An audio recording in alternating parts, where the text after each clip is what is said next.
नमस्कार. इयत्ता 10वी मराठीमधील 5वा धडा आज आपण अभ्यासणार आहोत.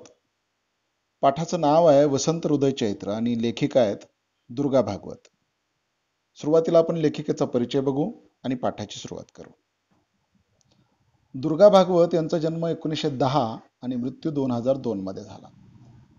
लोकसाहित्य, समाजशास्त्र, बौद्ध वाङ्मय यांच्या अभ्यासक, ललित लेखिका, गाढ व्यासंग, सूक्ष्म निरीक्षण शक्ती, भावोत्कटता, चिंतनशीलता आणि संवेदना प्रधान भाषा ही त्यांच्या लेखनाची वैशिष्ट्य होत.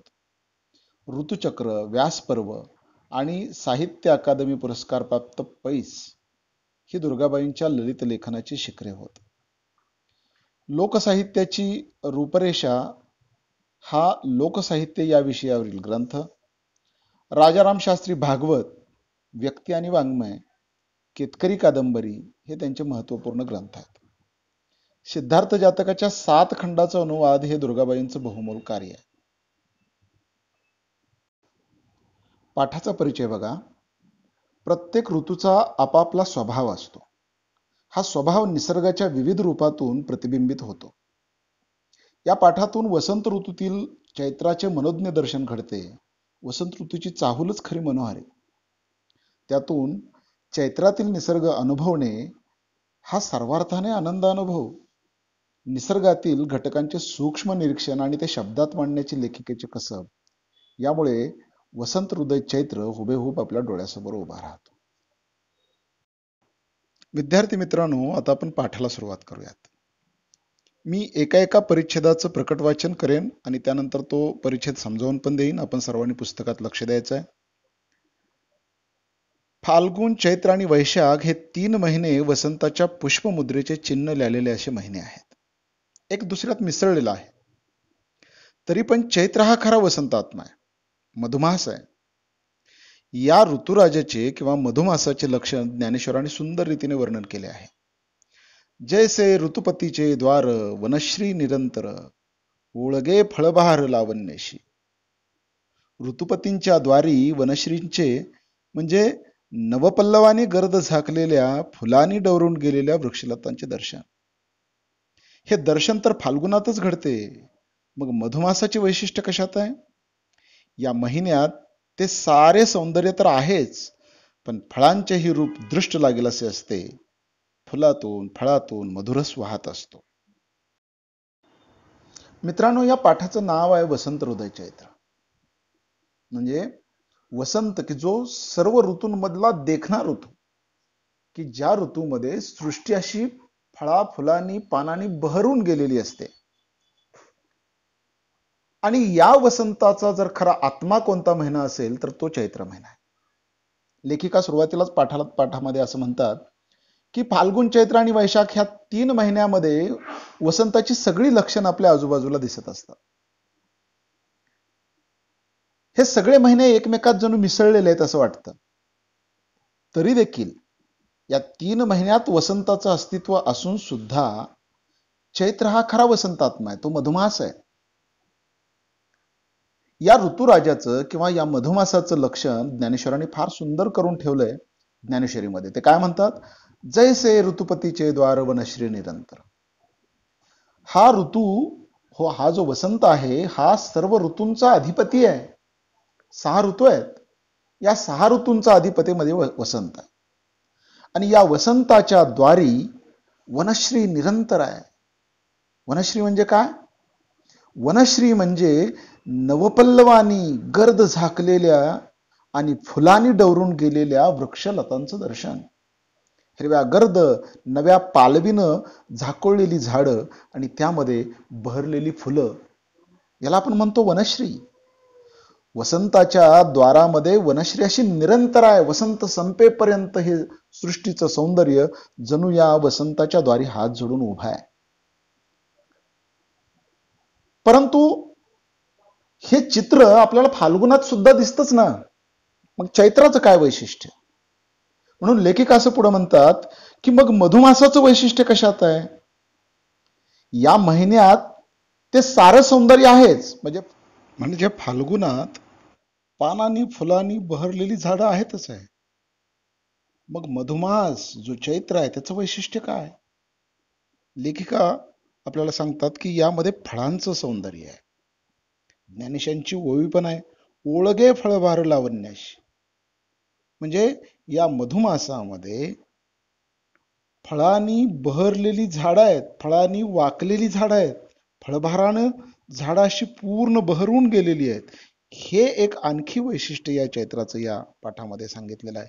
कारण म्हणून फुलांमधून फळांमधून मधुरस वाहत असतो. म्हणून हा मास, चैत्र मास हा मधुमास आहे असं लेखक आपल्याला सांगतात. पुढचा परिच्छेद बघा. चैत्रातल्या पालवीचे रूप कुठेही मोठे मनोहर, पण ही पिंपळाची झाडे पहा, कशी गहिऱ्या गुलाबी पानांच्या रेशमी पताका नाचवत उभी आहेत ती. जुनी पाने गळता गळता नवी येत होती, म्हणून शिरीषासारखी ही पालवी पहिल्याने डोळ्यात भरत नव्हती.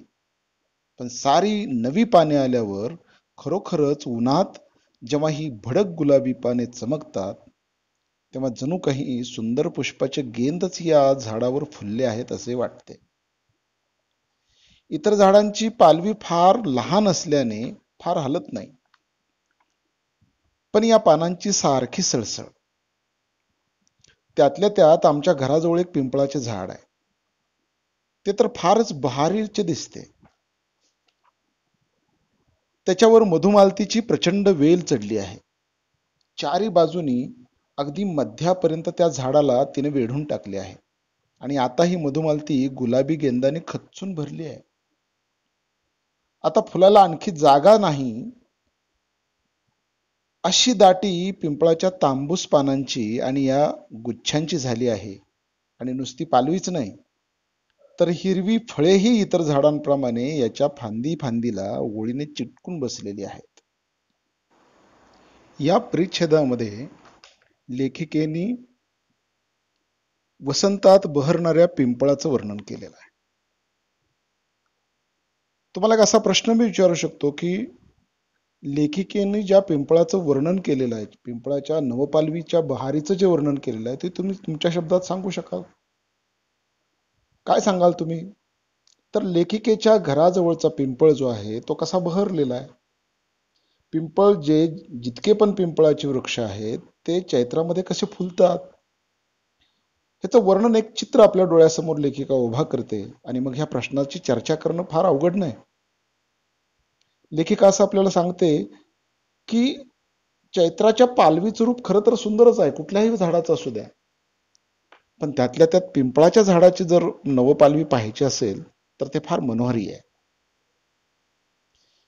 पिंपळाला ज्या वेळेला नवीन पालवी येते ना, त्यावेळी त्या नवपालवीचं रूप फार कोवळं असतं आणि त्याचा रंग देखील गुलाबी असतो. त्यामुळे हे झाड जणू गुलाबी रंगाच्या रेशमी पताका नाचवत उभा आहे असा भास होतो. सुरुवातीला शिरीषासारखी याची पालवी अशी काही डोळ्यात भरत नाही, पण जसजशी जुनी पालवी झडेल आणि नवी पालवी यायला लागेल, तेव्हा ही नवी पालवी भडक गुलाबी रंगाची पानं कडक उन्हामध्ये अगदी चमकतात. जणू काय सुंदर पुष्पाचे गेंदच या झाडावर लागलेले आहेत, फुललेले आहेत असं वाटतं. इतर झाडांची पालवी बघा छोटी असते, पण पिंपळाची पानं अशी मोठी असतात. आणि म्हणून वारा सुटला की बाकीच्या झाडांची सळसळ एवढी जाणवत नाही, पण पिंपळाखाली पाहून तुम्ही बघा, या पानाची सारखी सळसळ असते. आणि लेखिका असं सांगतात की आमच्या घराजवळ एक पिंपळ आहे आणि त्या पिंपळावर एक मधुमालतीची वेल पण चढलेली आहे. पिंपळ बहरलेला आहे, फुललेला आहे, पालवी आलेली आहे आणि त्यात ही मधुमालती.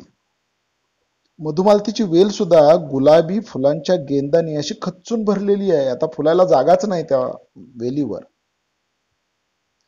आणि मग या पिंपळाच्या फांदी फांदीवर तांबूस पानांची गर्दी आणि मधुमालतीच्या वेलीच्या प्रत्येक ठिकाणी गुलाबी गेंदांची दाटी, असा एक अलौकिक असं सौंदर्याचा मिलाप या झाडावर झालेला आपल्याला दिसतो. आणि एवढंच नाही, लेखिका असं म्हणतात की इतर झाडावर दिसतात तसं फांदी फांदीवर हिरव्या रंगाची चिकटून बसलेली फळं देखील या पिंपळावर आपल्याला दिसतात, असं लेखिका या पिंपळाचं वर्णन करतात. पुढील परिच्छेद बघा. सर्व फुलात अतिशय हिरिरीने कोणी नटले असेल तर ही उग्रगंधी घाणेरी. किती शोभिवंत आणि दुरंगी फुलांच्या गुच्छांनी ती भरलेली आहे. गुलाबी फुलात एखादे पिवळे, पिवळ्यात एखादे गुलाबी, शेंद्री व पिवळा, पिवळा आणि जांभळा, लाल आणि पांढरा, जांभळा आणि गुलाबी, शेंद्री आणि जांभळा. किती म्हणून या झाडांच्या दुरंगी फुलांच्या रंगाचे वर्णन करावे. वास्तविक हे कुठलेच दोन रंग स्वाभाविकपणे एकमेकाच्या शेजारी एरवी शोभणारे नाहीत. पण निसर्गाच्या दुनियेत कुठेही भडक व एरवी विसंगत वाटणारे रंग विशोभित दिसत नाहीत. उलट एकमेकांची शोभा वाढवतात. गुजरातेत बऱ्याच भागात वृक्ष वनस्पतीचा दुष्काळ. तिथे या झाडाला भलतेच महत्व आहे. आपण तुच्छतेने घाणेरी म्हणतो तिला आणि तिच्या अतुलनीय रंगसौंदर्याला उपेक्षून पुढे जातो.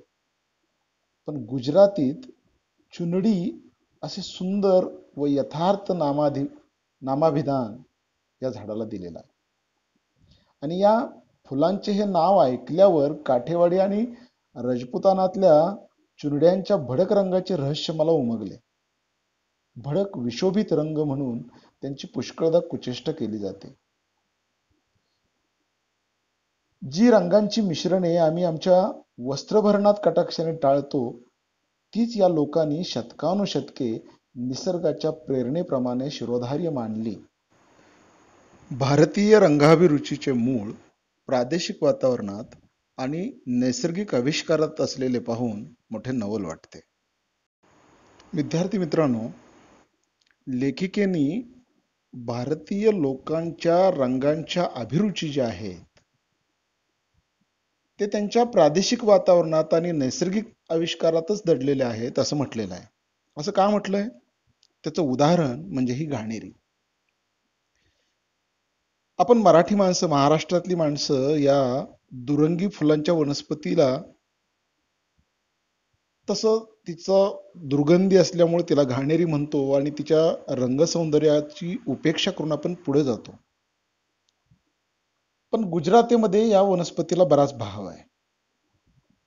कारण वृक्ष वनस्पतीचा तिथं दुष्काळ आहे. त्यामुळे ह्या घाणेरीच्या झाडाला भलतंच महत्व आहे तिथं. त्याला नाव देखील त्यांनी छान दिलेलं आहे गुजरातच्या लोकांनी. त्याला चुनडी म्हणतात ते. आणि असं एक योग्य नाव या झाडाला दिलेलं आहे. हे नाव ऐकल्यावर काठेवाडी आणि राजपुतानातल्या चुनड्याच्या भडक रंगाचं रहस्य मला उमगलं असं लेखिका आपल्याला सांगतात. राजपुताना आणि काठेवाडी इथं ज्या चुनड्या आहेत त्या अशा विसंगत रंगाने रंगवलेल्या दिसतात. एरवी भडक वाटणारे हे रंग इथं मात्र आपल्याला शोभून दिसतात. या लोकांची अशी रंगाची अभिरुची का झाली? याचं कारण ते असं सांगतात की ही दुरंगी रंगाची फुलं असणारी घाणेरी वनस्पती की जिथं त्या लोकांच्या रंगाभिरुचीवर प्रभाव टाकणारी एक वनस्पती आहे. दोन रंगाची, प्रत्येक फुलाच्या गुच्छामध्ये दोन रंग असं या वनस्पतीचं वैशिष्ट्य आहे. आणि अशी दोन रंगाची घाणेरी देखील वसंतामध्ये बहर आणते, वसंतामध्ये फुलते. भले तिला सुगंध नसेल पण रंगांची उधळण ती अशी करते की जणू रंगांचा एक महोत्सव या वनस्पतीनं या वसंतामध्ये मांडलेला आहे. पुढचा परिच्छेद बघा. तशीच ही माडाची आणि सुरमाडाची झाडे पहा. माडाची झाडे बारमाह हिरवी आणि फळांनी भरलेली दिसतात. पल्लवांचा नखरा त्यांना माहीतच नाही जसा. पण फाल्गुन लागला की त्यांच्या माथ्यावर अधिक फिक्या रंगाचे जावळ भुरभुरल्यासारखे वाटते. त्यांच्या पानाच्या गाभ्यातून वाढलेल्या नारळांच्या लंगराच्या वर होडीच्या आकाराचे पेव फुटते आणि त्या सुक्या कळकट पेवातून वेताच्या रंगाच्या फुलांच्या लोंब्या बाहेर पडतात. चैत्राच्या मध्यापर्यंत त्या लोंब्या दिसतात. नारळाची फुलं निर्गंधाने टणक. पण झाडाखाली पडलेल्या फुलांच्या राशीतून 4-2 फुले उचलून उचलून घेऊन जरा निरखून पहा. त्यांचा तो टणकपणा तुम्हाला बोचणार नाही. पाकळ्यांच्या गुळगुळीत स्पर्शाने बोटे सुखावतात. 3 पाकळ्यांची फिक्या पिवळ्या रंगाची ही फुले, आत तशाच रंगाच्या केशरांची दाटी. 3 पाकळ्यांचा हा फुलांचा पेला पाहून, त्याच्या आकाराचे सौंदर्य पाहून तुम्ही मुग्ध झाल्याखेरीज राहणार नाही. प्रचंड नारळाचे हे नखा एवढे फूल पाहून मोठी गंमत वाटते. लेखिकेने या परिच्छेदामध्ये माडांच्या झाडाचं वर्णन केलंय, म्हणजे नारळाच्या झाडांचं. ते असं म्हणतात की नारळाचं झाड हे सदाहरित वनस्पतीचा प्रकार आहे. म्हणजे आपल्याकडे जसं बघा वड, पिंपळ यासारखी झाडं की जिची वर्षातून एकदा पानगळ होते आणि नव्यानं पालवी फुटते, तसं नारळाचं नसतं.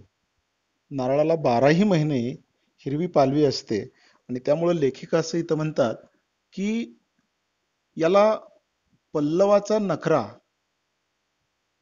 त्यांना माहीतच नाही. जसा म्हणजे नवी पालवी फुटण्याचा नखरा जो आहे तो या झाडाला जणू माहीतच नाही, असं लेखिका सांगतात.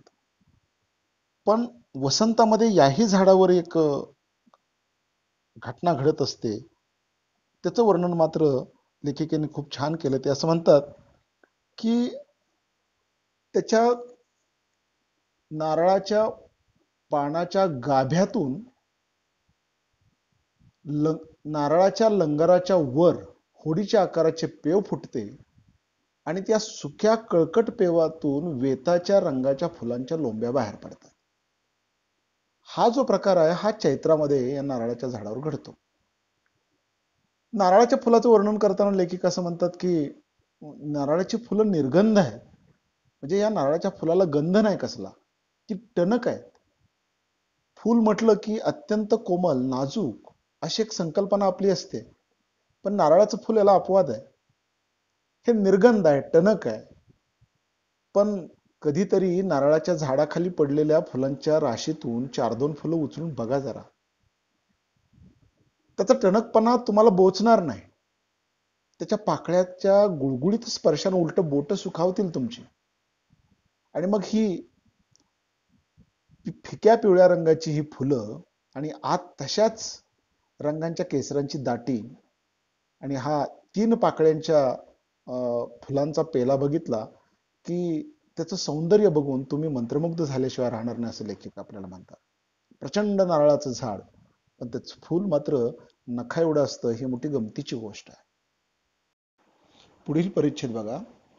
शेजारचे कडुनिंबाचे झाड निळसर फुलांच्या तुऱ्याने भरून गेले आहे. त्याचा सुगंध रात्रीच्या वेळी अतिशय मनोरम वाटतो. त्याच्या शेजारीच कडवट उग्र वासाचे करंज्याचे झाड ही सबंध फुलले आहे. करंज्याच्या फुलाचे रूप अलौकिक असते. अगदी नखा एवढी कळी, करंजीच्याच आकाराची, पांढरी हिरवी, पण फूल उमलले की किती निराळी दिसते. आत एक निळी जांभळी नाजूक कळी आणि तिच्या डोकीवर अर्धवर्तुळ अशी पांढरी टोपी.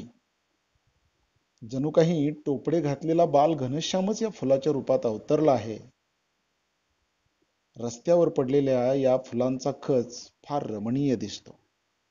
या परिच्छेदामध्ये लेखक आपल्याला सांगतात की त्यांच्या घराशेजारीचे कडुनिंबाचं झाड आहे, ते देखील वसंतात फुलतं.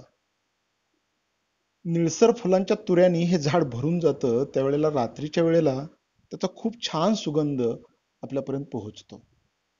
त्याच्या शेजारी अत्यंत उग्र वासाचं करंज्याचं झाड आहे. कडवट आणि उग्र वास आहे याचा, पण याची फुलं मात्र फार सुंदर आहेत.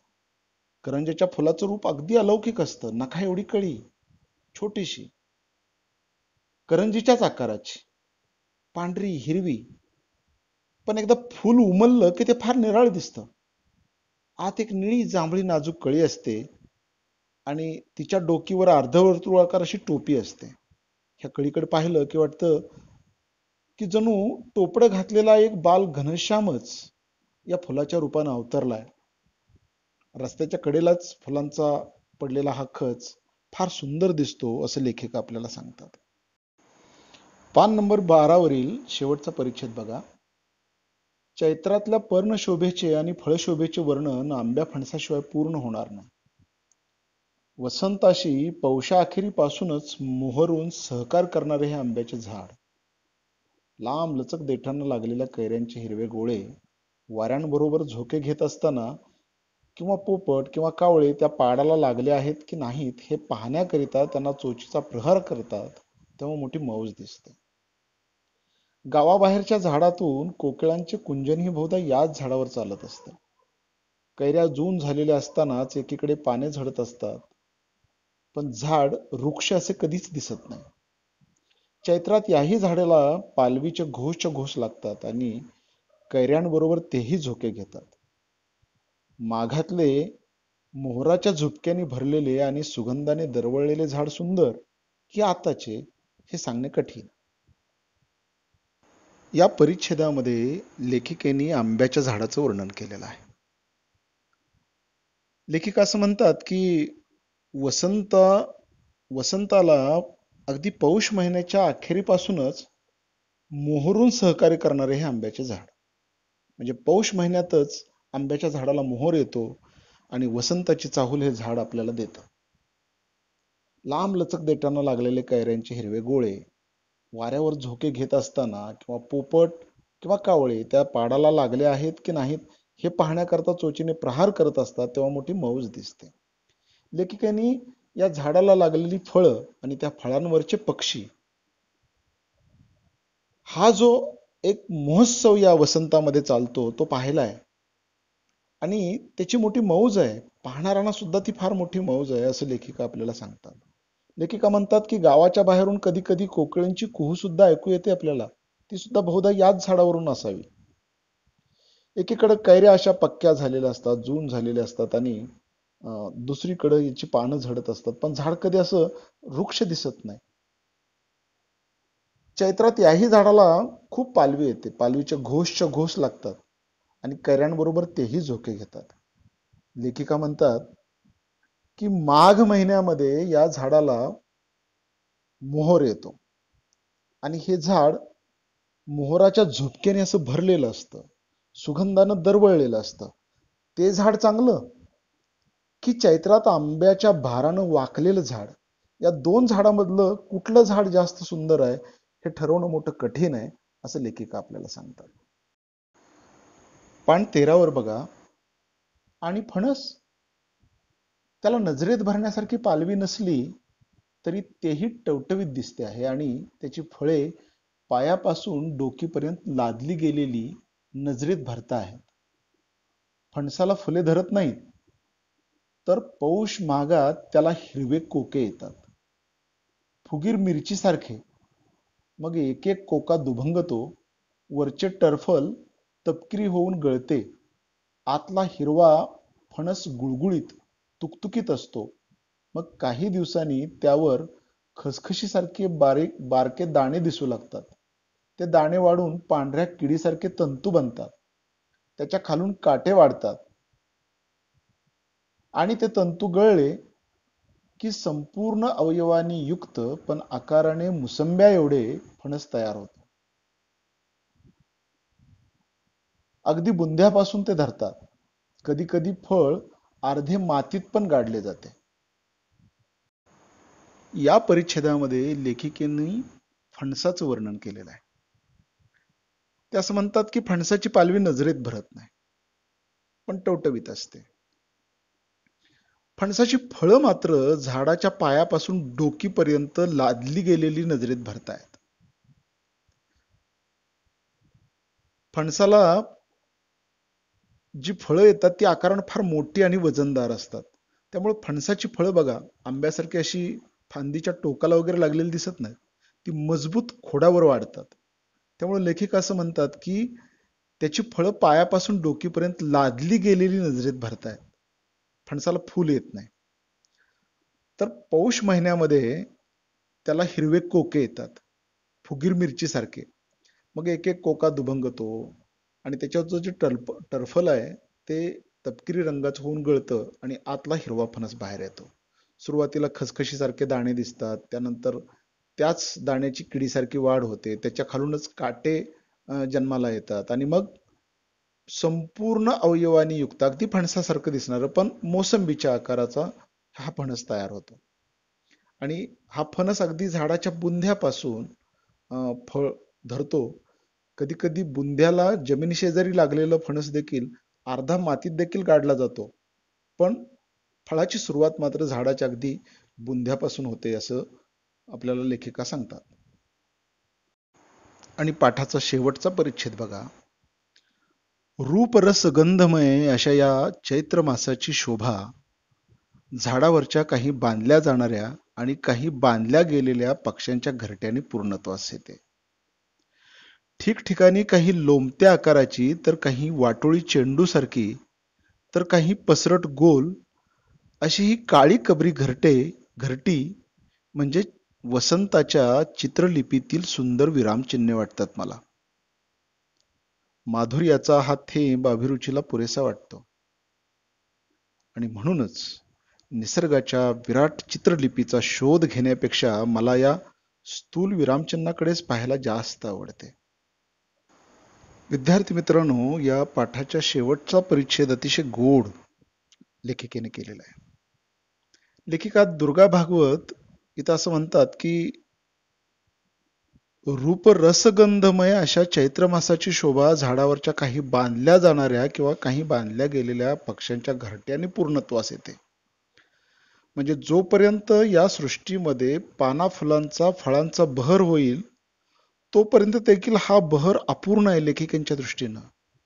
लेखिका असं म्हणतात की या वसंताच्या उधळणीला, या वसंताच्या बहारीला जर पूर्णत्व कशाने येत असेल तर या बहरलेल्या झाडाझुडपांवर जी पक्ष्यांची घरटी असतात ना, त्या घरट्यांमुळे. ही घरटी काही ठिकाणी लोंबत्या आकाराची, काही ठिकाणी वाटोळी चेंडू सारखे असतात, काही ठिकाणी पसरट गोल असतात, काळ्या काबऱ्या रंगाची ही घरटी असतात. पण लेखिका त्याला फार सुंदर उपमा देतात बघा. वसंतानं जणू ह्या रंगरूपाची, फुलांची, फळांची जी उधळण केलेली आहे, जणू एक चित्रलिपीच त्यानं साकारलेली आहे. पण या चित्रलिपीमध्ये ही चैतन्यानं भरलेली पक्ष्यांची घरटी जी आहेत ना, ती घरटी लेखिकेला सुंदर विरामचिन्हाप्रमाणे वाटतात. आणि लेखिका फार छान लिहितात येतं, माधुर्याचा थेंब अभिरुचीला पुरेसा वाटतो. हा जो माधुर्याचा थेंब आहे, खूप छोटी गोष्ट आहे. पक्ष्यांची घरटी ही छोटी आहे. म्हणजे माधुर्याचा घडा भरलेला काय आणि माधुर्याचा थेंब काय. ज्याला अभिरुची घ्यायची आहे, ज्याला याची चव चाखायची आहे, त्याला एक थेंब देखील पुरेसा होतो. आणि छोट्या जीवांच्या चैतन्यानं भरलेली ही घरटी लेखिकेला अगदी या चित्रलिपीतली विरामचिन्ह वाटतात आणि अभिरुचीला हा थेंबच पुरेसा वाटतो. निसर्गाच्या विराट आहे, निसर्ग विराट आहे आणि तिची चित्रलिपी पण विराट आहे. पण या खूप छोट्या विरामचिन्हांकडं, या पक्ष्यांच्या घरट्यांकडं, या स्थूल विरामचिन्हांकडेच पाहायला मला जास्त आवडतं असं लेखिका इथं सांगतात. इथं हा पाठ संपतो. ऋतुचक्र नावाच्या पुस्तकातून हा पाठ आपल्याला अभ्यासासाठी घेतलेला आहे. तुम्हाला हा सगळ्याला पाठ समजला असेल अशी अपेक्षा करतो. धन्यवाद. यानंतर गृहपाठ मी देतोय, तो गृहपाठ आपण समजून घ्यायचा. या पाठावर जो स्वाध्याय दिलेला आहे तो बघा. प्रश्न पहिला यातला, पाठाच्या आधारे दिलेल्या वैशिष्ट्यावरून झाडांचे नाव लिहा. निळसर फुले, गुलाबी रंगाची कोवळी पालवी, गुलाबी गेंद, कडवट उग्रवास, दुरंगी फुले अशी आपल्या पाठामध्ये जी झाडं आलेली आहेत ना, त्या झाडांची वैशिष्ट्ये अशी एका बाजूला दिलेली आहेत. तर त्या वैशिष्ट्याच्या समोर त्या झाडांची नावं तुम्ही ओळखून लिहायची आहेत.